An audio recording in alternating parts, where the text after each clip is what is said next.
এবার সমৃদ্ধ হচ্ছে বাংলার আকাশ। তুরস্ক বাংলাদেশের নতুন সামরিক চুক্তিতে ঢেলে সাজানো হবে বাংলার আকাশ প্রতিরক্ষা ব্যবস্থা। আর এই খবরেই অস্বস্তি বেড়েছে প্রতিবেশী দেশ ভারতের। কিন্তু বাংলাদেশ তুরস্কের চুক্তিতে কেন উদ্বেগে নয়াদিল্লি? বিস্তারিত শিহাব ইসলামের ডেস্ক রিপোর্টে।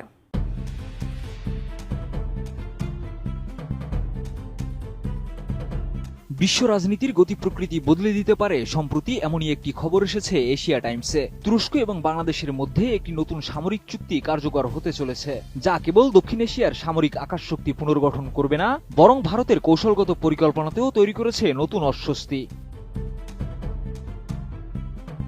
এই চুক্তির আওতায় বাংলাদেশ পাচ্ছে তুরস্কের অত্যাধুনিক SIPR বিমান প্রতিরক্ষা ব্যবস্থা, যা দীর্ঘ পাল্লার এবং অত্যন্ত কার্যকরী। পাশাপাশি এর সঙ্গে তুর্কি যুদ্ধ ড্রোনের যৌথ উৎপাদনও অন্তর্ভুক্ত। একদিকে এটি যেমন বাংলাদেশের নিরাপত্তা শক্তিশালী করার বড় একটি পদক্ষেপ, অন্যদিকে এটি তেমন তুরস্কের এশিয়া এনওএ নীতির অন্যতম বড় সাফল্য।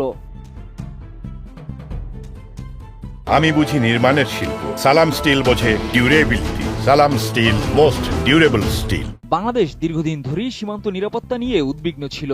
বিশেষত মিয়ানমারে চলমান গৃহযুদ্ধের প্রভাব বাংলাদেশে এসে পড়ছে।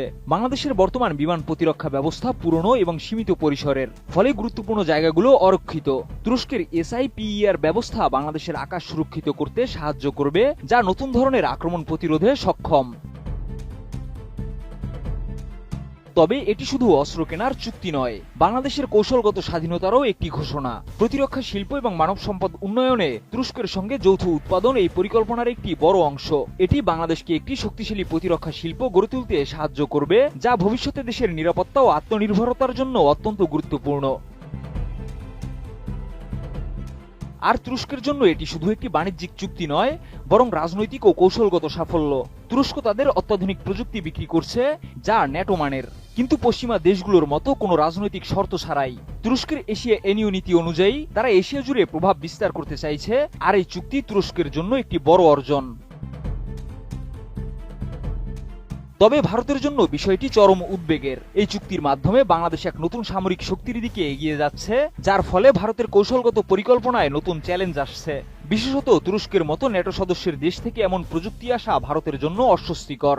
ভারতের সামরিক পরিকল্পনায় এই চুক্তি একটি নতুন অনিশ্চয়তা সৃষ্টি করেছে, যেটি তারা আগে কখনো ভাবেনি। ভারত দীর্ঘদিন ধরে চীনের প্রভাব মোকাবেলা করতে নানা কৌশল অবলম্বন করলেও তুরস্ক থেকে এমন উন্নত প্রযুক্তি আসা তাদের জন্য নতুন চ্যালেঞ্জ। এই চুক্তির ফলে বাংলাদেশের সামরিক সক্ষমতা অনেক উন্নত হবে এবং ভারতকে এখন নতুন করে প্রতিরক্ষা পরিকল্পনা করতে হবে। শিহাব